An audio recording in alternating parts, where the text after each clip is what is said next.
نبی کریم صلی اللہ علیہ وسلم سوئے یہاں تک کہ آپ خراٹے لینے لگے۔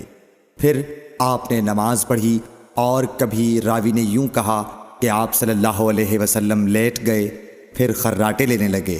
پھر آپ صلی اللہ علیہ وسلم کھڑے ہوئے، اس کے بعد نماز پڑھی۔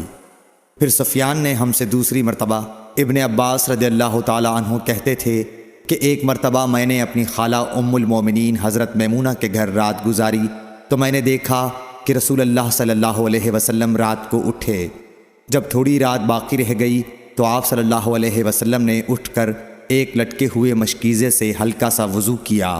عمرو اس کا ہلکا پن اور معمولی ہونا بیان کرتے تھے، اور آپ کھڑے ہو کر نماز پڑھنے لگے تو میں نے بھی اسی طرح وضو کیا جس طرح آپ صلی اللہ علیہ وسلم نے کیا تھا۔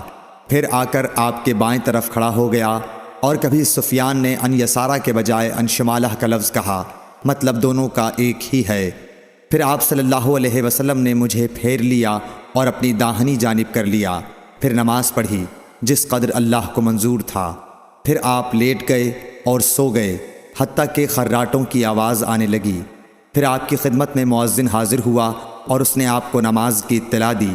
آپ صلی اللہ علیہ وسلم اس کے ساتھ نماز کے لیے تشریف لے گئے۔ پھر آپ نے نماز پڑھی اور وضو نہیں کیا۔ سفیان کہتے ہیں کہ ہم نے عمرو سے کہا، کچھ لوگ کہتے ہیں کہ رسول اللہ صلی اللہ علیہ وسلم کی آنکھیں سوتی تھیں، دل نہیں سوتا تھا۔